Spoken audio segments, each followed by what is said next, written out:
Thank you so much, Nancy, for that introduction, and thank you for the New Jersey Department of Ed, Rutgers Graduate School of Education, and the New Jersey Association for Colleges for Teacher Education for hosting us today.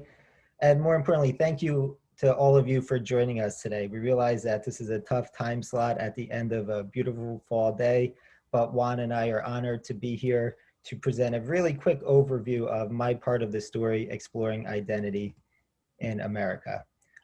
As we're doing just a brief intro to ourselves and facing history, we were hoping that in the chat box, if you could provide your name, organization, and professional title. We won't have the opportunity for everyone to introduce themselves, but we thought this would be a great way to see who's in the room with us.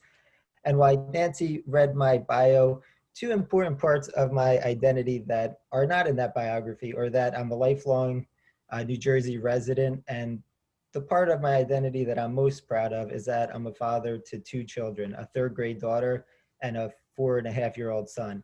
So the job I have at Facing History is a great merging of my professional goals, but also my personal beliefs. So I am honored to be here with you today.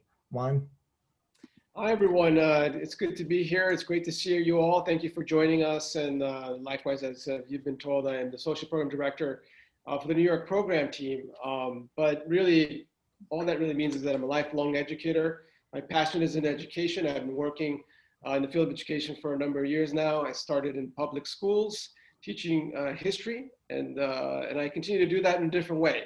Now I primarily focus on professional development with adult educators, but my passion for history is still there. So it's great to be here. So I'm going to actually introduce us a little bit and do the first part of our presentation today. So Facing History in Ourselves is a nonprofit organization. We work in the field of education. We've been around for 25 years plus in this particular metropolitan area. And we do a few things. One, we create teaching resources for educators on a number of content, what we would call humanities content, a lot of history stuff, but also for ELA teachers.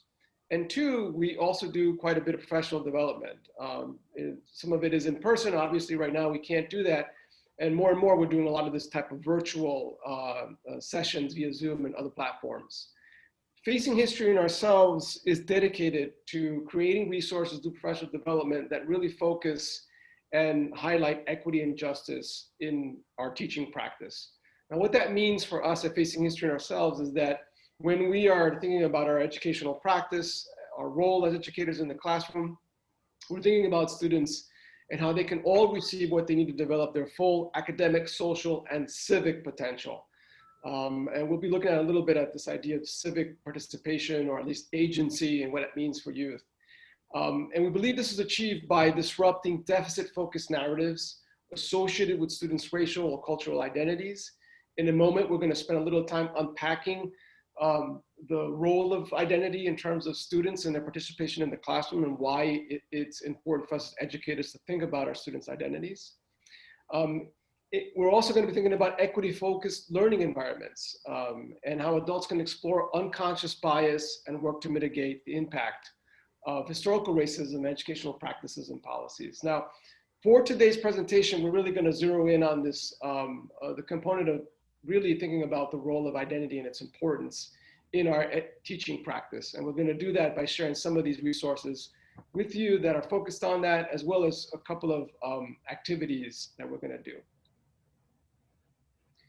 And I want to highlight also that in alignment with that, with equity and justice, we're also recognized by other organizations that are working in the field of social emotional learning. So CASEL, for example, is recognized as one of the few organizations in the country that's working at middle school and high school level that is aligned with most of the social emotional learning components, teaching. And also ESSA has recognized and endorsed Facing History as one of the programs in the country that is aligned with social emotional learning components. And I think Fran's going to say a little bit about the anti-bias vision report that's come out in New Jersey. And while this was just released last week by the Task Force to Combat Youth Bias, and throughout this report of recommendations and observations, Facing History was mentioned as a nonprofit to go to in terms of lessons and resources, as well as teacher training.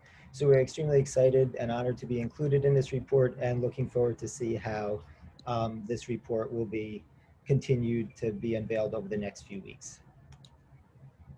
So very quickly, I'm going to give you a brief introduction to our approach, our pedagogical approach, because it's really key to understanding how we're aligned with SEL and how we're aligned to thinking about equity and justice.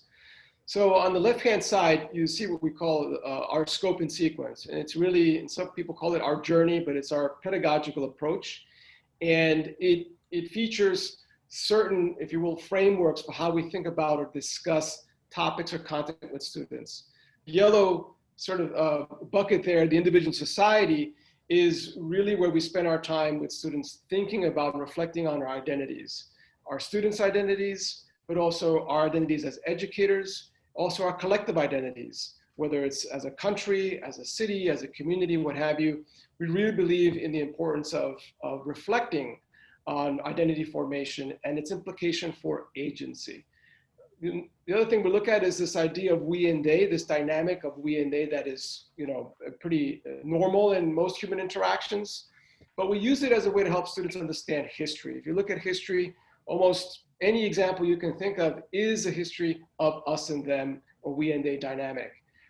We help students understand that and also understand that sometimes that we and they can be unhealthy. It could be detrimental. If we talk about stereotyping and othering, for example, that is a form of we and they. And so when we're thinking about SEL, and we're thinking about, for example, racism, we and they is a way that we can help students begin to understand this dynamic, why it exists and how it implicates our behavior and our choices with regard to others.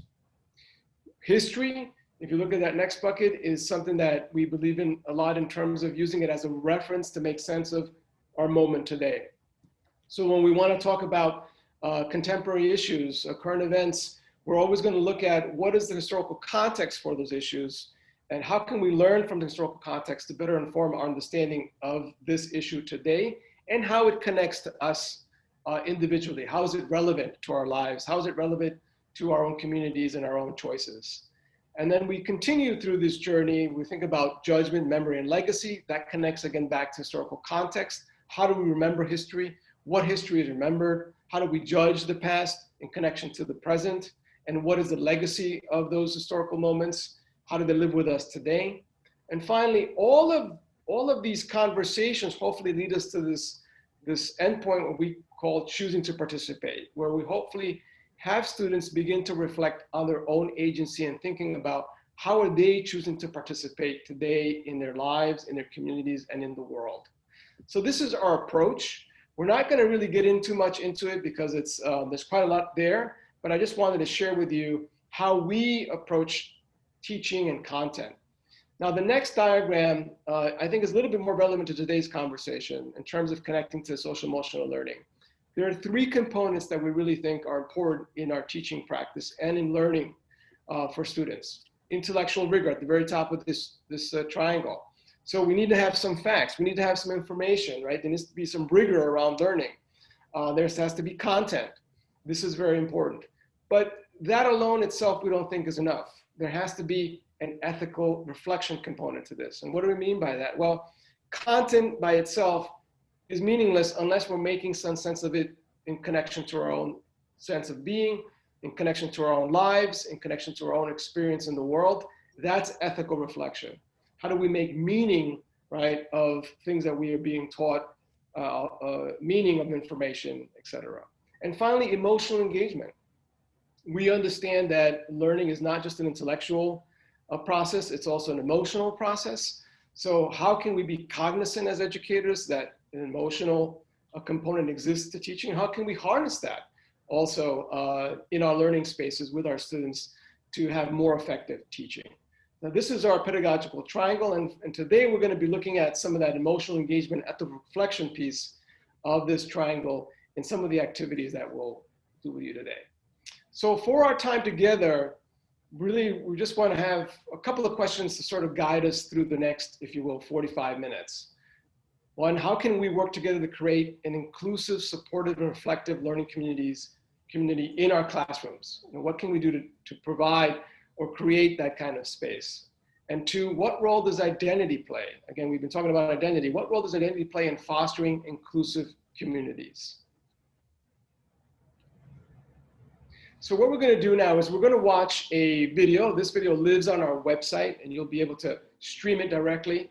We're going to put the link into the chat right now. We're going to give you about 6-7 minutes to watch the video. It's only about less than 6 minutes or so. And we're going to ask you to watch it. This is a video of John Amici talking to a crowd and speaking about the importance of identity via his own personal story. John Amici is a British psychologist, but prior to that, he was a former NBA basketball player. And he'll share a little bit about his story and why identity to him has become something important when he thinks about psychology and he thinks about creating a safe, emotional space for learning for youth today. So we're going to ask you to, if you want, shut down your cameras for the next 6 minutes or so, watch the video, and when you're finished watching it, you can put your cameras back on and let us know you're done. Thank you.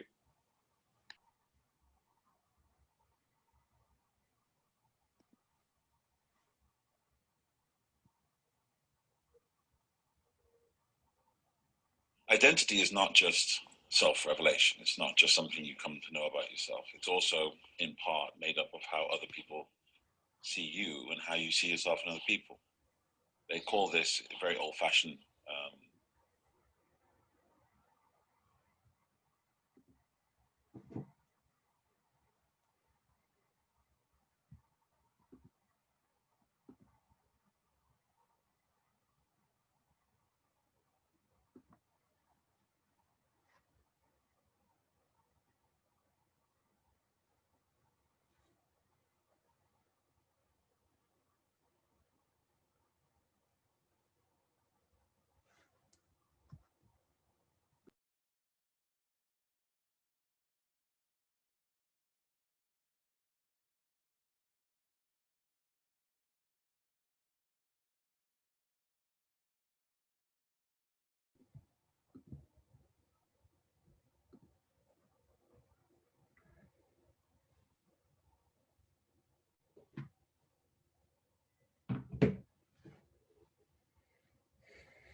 Okay, if you're done watching the video, we'd love to have you come back and let us know by putting on your camera. Thank you.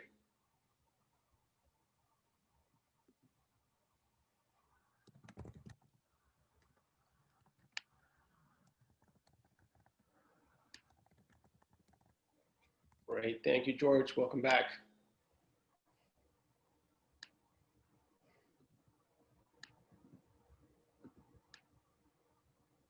Hey, Donna, thank you. Welcome back. Olivia, welcome back. Thank you. We'll just wait for just 30 more seconds. Okay, thank you.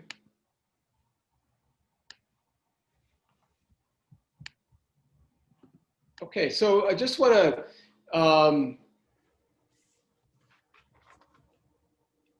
emphasize what John Amici was sharing with us in this video via his own personal story. And we really believe at Facing History in Ourselves that when we're thinking about social emotional learning, it is about creating this emotional space where students feel valued, where they can be who they are, their identities can be shared, where they can reveal things about themselves without risk of derision, without fear of being marginalized, where it is truly a space that feels inclusive and welcoming. And we believe also that without that as the foundation for your classroom, doing the rest of the content and the learning is going to be much more challenging. We think this is the first thing. This is the first priority. Creating a space where students feel that they're valued, that they're at the center of that learning experience, that they're there, they feel that you care about them, they're going to be heard, and they can be who they are. And this is the importance of identity. And we believe that this is central to effective teaching. So moving ahead, how do we do that? Well, one of the ways that we can do this is via a strategy we call contracting. Now, contracting is different from creating rules for the classroom. If you create rules, the teacher creates the rules, and then you tell the students, these are the rules, and if you break them, there are penalties. Contracting is different. Contracting is about having a conversation with your students and inviting them to co-create what those rules are going to be or how they're going to engage in learning together as a community. So again, contracting, how can we make a safe and reflective classroom? And that's what contracting is about. And we have contracted because we anticipate that there may be times where there are going to be some conversations that are going to be challenging or difficult. And so we want to make sure that we have some protocols in place that all of us agree to together about how we're going to engage in those conversations, how we're going to navigate those moments that can be difficult, that can be uncomfortable. And that's what contracting is about. So contracting, as I said, is a strategy for making your classroom a reflective community. And we, at Facing History, we emphasize a lot of reflection and journaling, for example, giving students the opportunity to think and reflect in private ways and in public ways. It's a place where we have explicit rules and implicit norms about protecting everyone's right to speak, where there can be different perspectives that can be heard and valued, and where members take responsibility for themselves and each other as the whole group, and where each member has a stake, and again, a voice in the collective decisions that are made by the community. That is what contracting is. So we're going to turn it to you just for a quick little sharing. What would be some norms that you feel are important for everyone in a class, on a team, or as a member of a school community to follow so that we can all voice our ideas, ask the questions we want to ask, and be heard by others? So feel free to just type in some things into the chat around some norms that you think would be important if you were to do a contract with your classroom or your community. And we'll just take a couple of minutes to see and share a little bit in the chat.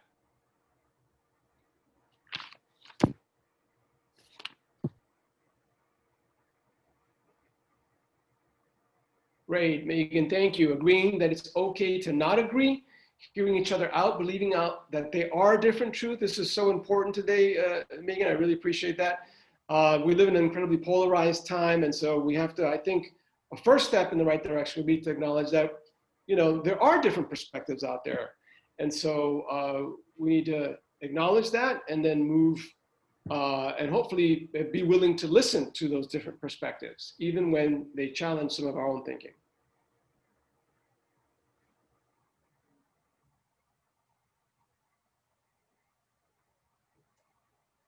no judgment. Tori, thank you for that. This is an important one. I think that we don't want to be judgmental, and we don't want to, especially with students, because we know that as a teacher, if you allow other students to critique other students openly, that could shut down a student. However, we do want to make sure that there's a way that we can discuss and challenge ideas, not necessarily the person. So there may be ideas that we don't agree with, and we think that should be called out as incorrect or false.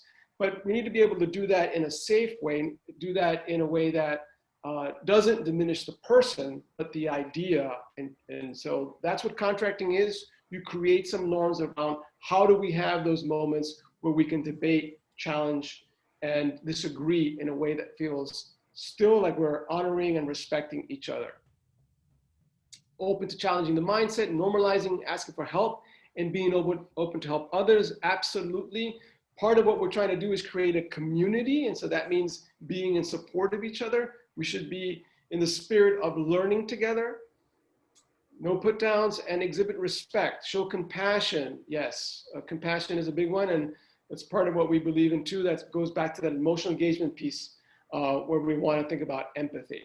So here's a scenario very quickly around what contracting could look like if you were going to do this in a classroom. It's just a sample. This is something that students could create together, right? And so you can see there, I'm not going to go and read them all, but again, this is just a way to get students to share with you together, think collectively around what are you going to do when a certain moment or occasion arises in your classroom where you want to share something, right? And So these sample scenarios are taken from our Back to School 2020 toolkit. And the important thing to recognize is that when these were created, it tried to address the remote learning community as well as the in-person, or if you have a blended in-person and remote opportunity, to make sure that all students, regardless of where they physically are having a voice in the contracting. Thank you, Frank. Very important. And finally, for us, we have still about 30 minutes left to do an activity with you from one of our resources. So we want to propose a little bit of contracting for us as we engage in that activity and actually have a time to talk with each other. So, here are some of the ones that we often put up. Listen with intention, really be present, and listen to your partner or the group when we're sharing. Challenge ideas, but not people. Again, this is really important. Make sure that you're sharing time to talk, right? So there's a lot of us on the call and you want to give other folks a chance to have a voice. Avoid generalizations like I statements, affirm others, be honest and thoughtful, work through discomfort. Used to be a time we used the word dissonance. Now we're using the word discomfort. We think that discomfort is not necessarily a bad thing. So how do we work through it? Constantly learn and be reflective. So this is what we propose for us as we go through the next 30 minutes or so. So thank you, and I'm gonna turn it over to Frank to continue us and get us into the actual activity where you'll be engaging in some more conversation. Thanks, Juan. And we realize that this is an extremely short period of time that we have together. So the activity that we're going to be doing is a small component of the My Part of the Story Exploring Identity in the United States unit. This is available in paper copy, but also as a PDF on our website, and I'll share the link after we conclude the activity. This is available if you just need to create a free account on our website. As with all our resources, which include streaming videos, you'll be able, and your students will be able to have access to them. So to briefly introduce the unit and the guide, there's 6 key lessons to the My Part of the Story guide. Starting with, as Juan talked a lot about, finding your voice and why that is such an important aspect of having an inclusive voice in our classrooms today. The second lesson deals with identity and names, and looking at how they're linked and what they represent in a person's life. Lesson 3 focuses on identity and labels, looking at how labeling, stereotyping, and assumptions can be used to identify each other in certain cases, as Juan mentioned before, leading to the we and they concept and a marginalized group within our communities. The lesson that we're going to look at today focuses on identity and choices, but it also goes past to connecting to the past and looking at what it means to have a national identity. During this, the students' key understandings are that identity is dynamic, complex, and personal, and it affects both how we see ourselves and also how we interact with others. Our environment influences how we understand ourselves and others, and the identity of a nation like the United States is a product of collaboration and conflict between a variety of individual voices and groups. Linking together what was mentioned before, the social, emotional, academic development, we also see the need to include skills, so citing specific textual evidence to support analysis of primary and secondary sources is built into this unit. Compare and contrasting treatments of the same topic in several primary and secondary sources, so looking at the lens of perspective, and making connections between history and literature they study and their current lived experience. So the activity that we're going to look at is that you will have an image shared with you. We ask that you study the image and think about what assumptions might be made about the person's identity. There's going to be a link placed in the chat box in which you can input 3 of your assumptions about the image that we're going to be looking at.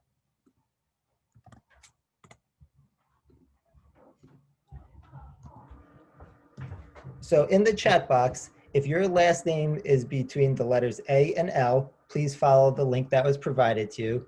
And if your last name is between M and Z, please follow the second link. And just like we did with the video, we'll give you about 5 minutes to go through this activity. So if you could turn off your video now, and then when you complete the activity, turn it back on so we have an indication of when you're done, that would be great. If anybody has any troubleshooting issues with the links provided, please let us know and we'll be happy to walk you through it.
Okay, maybe we're gonna give another minute or two to wrap this up and then I'll share my screen with the results.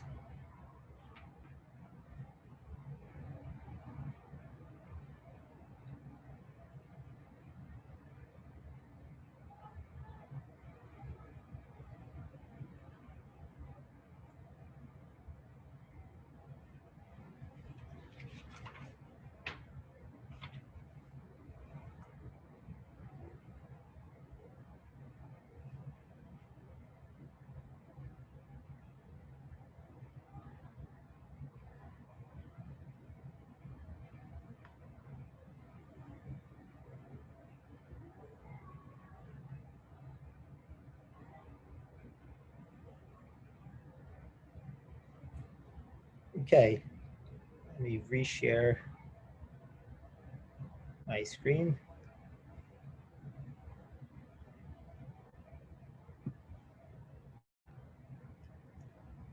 Okay, so this was from group one. Does anybody, would anybody from A through L mind unmuting and kind of discussing some of the feedback or comments that you put into the Mentimeter poll?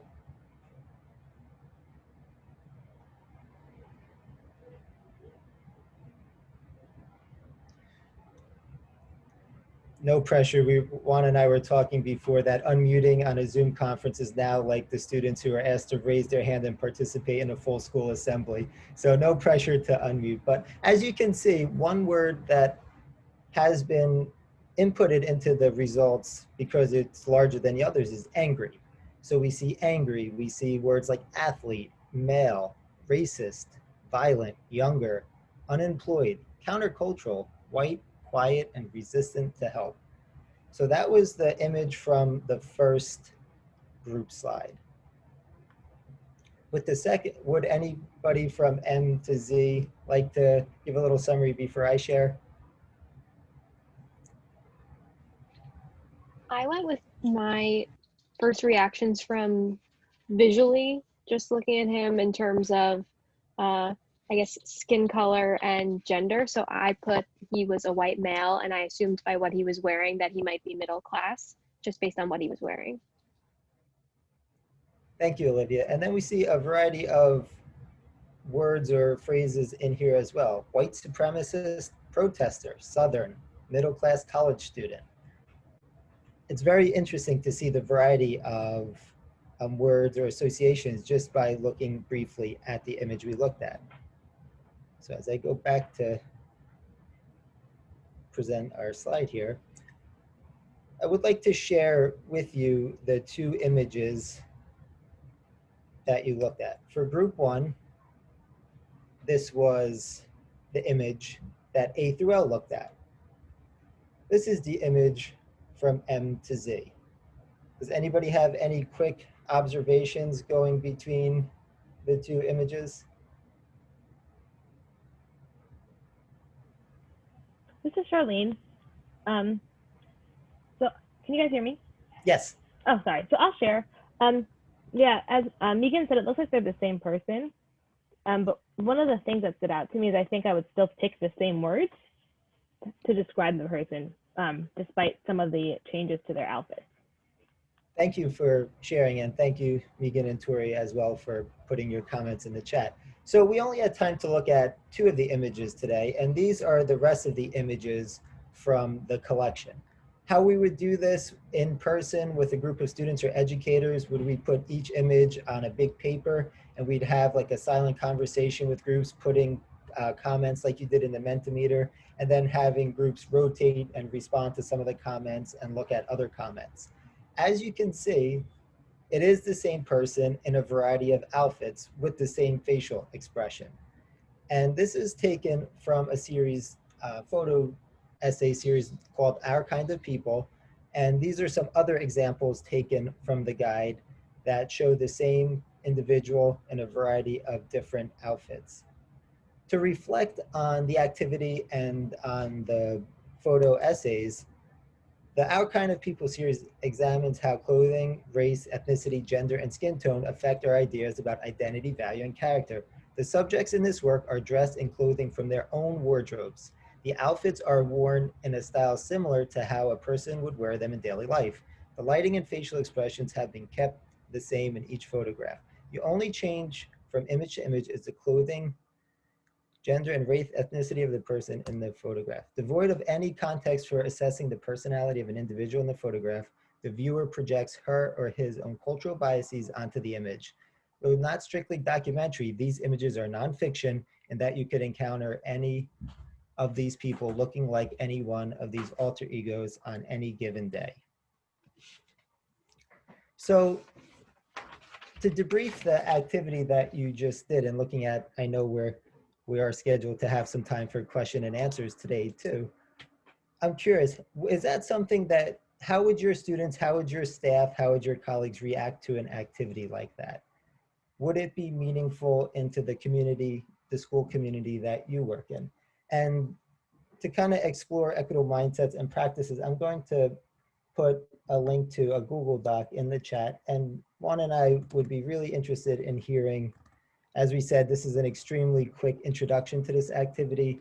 So we did want to give you a sampling of a portion of the lessons in it. But in what ways are you reflecting on identity in classroom communities? How are these activities impacting your thinking about your practice and the schools and systems in which you and your students operate? And what might you want to learn more about? We're really curious to hear your answers to those reflective questions. And right now I'm going to put in the chat the link to the 6 units in my part of the story.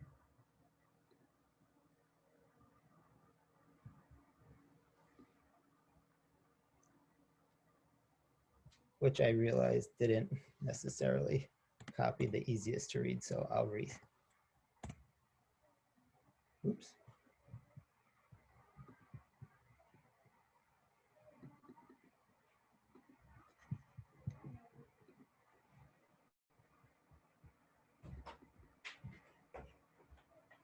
I just put them in the chat, Frank. Thanks, Juan.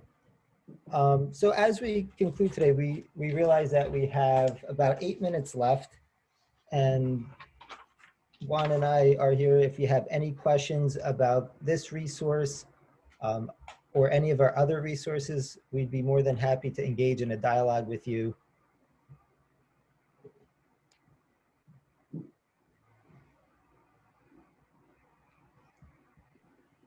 I have a question about implementation of like similar activities. Sure. Since most of the teaching or education force is primarily white females, in terms of implementing these kinds of activities, do you think, or what are your thoughts on, finding someone internally to do the best they can, or finding someone outside of the organization who might be from a diverse background to try to implement activities? Or do you think it's critical or not critical? Hopefully that question makes sense. If not, I can try to rephrase it. Could you rephrase that a little bit? I'm sorry. Yeah. So in activities that are encouraging you to explore, your assumptions of others and your own identity, if the person presenting, how critical is the identity of the person presenting, considering most of this, our field is white female educators, and that's not necessarily the demographics of our students. Great. Frank, you want to answer, or I can jump in? You could go first, and then, or do you want me to go first, and then you could add? Up to you, Juan. Yeah, no, this isn't a great. By the way, what's your first name? Charlene. I'm using my jobs account since they have unlimited. Charlene, you're good. No, good to know your name. Charlene, that's a really great question, and I'm going to be very honest and transparent. I think that even as we do this kind of work as facilitators, we've come to the conclusion that it's very important to consider the identity of the facilitator or the instructor or the teacher when doing these kinds of activities with students. And what we mean by that, for example, when we try to do these types of professional development sessions, we try to have representatives from different ethnic backgrounds if possible, right? We think that that is important for a number of different reasons. We think that the more diversity that you can have among staff, for example, we think is incredibly important, whether you're a teacher, whether you work in an office, what have you, to be able to see different identities in these roles is incredibly important for students, for staff, for employees, etc. But beyond that, also we would say that being reflective on our own identities also is incredibly important. So we're all bringing identities to these conversations. So whether I'm a Hispanic, Latino, whatever, Latinx, male, or you're white, or African American, or you're Asian, whatever it is, you're bringing that identity into this conversation. And so it's important to recognize that, and it's important to be transparent about that when you're having these conversations. So that goes back to the importance of identity and really collectively having a conversation, acknowledging that we have these components that are part of the mix and how we see the world and how we navigate the world and how we're going to have these conversations. And I think building off of that, we all bring to the table our individual identities. And we spend a lot of time as educators focusing on recognizing what that looks like for the students in our classrooms. It's equally important, I think, to look at the identity of the adults who are teaching these students and what expertise they have and what shared experiences they have, but also what experiences they might not have. I know my individual identity is very different than a lot of other people because unlike in John Amici's video, I did see myself represented in a lot of the teachers and my colleagues that I have. So that is something, a part of my identity that I recognize allowed me certain privileges to go through my school system. And I realized that also that not everyone has those shared experiences. So how can we foster a dialogue that looking at our individual experiences, but extended to look at what does it mean to provide. And one of the areas that we didn't have time to go into is looking at how John Amici says, without safety, there's nothing, but how do we create these brave spaces in our classrooms and in our educational communities? And how do we get a starting point on these conversations about identity with the educators in the room? And sometimes we recognize that involves giving up a small bit of safety to put yourself out there bravely and to start that conversation. So I don't know if that specifically addressed some of the content of your question, but it is something that we talk about a lot and looking at when we do go facilitate in school communities, especially on topics related to race. I will say it definitely does, especially that last portion that you mentioned, because I know even for myself, sometimes I never feel 100% ready or 100% confident to lead conversations, but it's all about acknowledging your background and that we're all doing the best we can. And part of that comes with the norming, right? If we're all norming that we're coming from a place of trying to do better, sometimes you do have to be vulnerable, even if you don't feel 100% ready.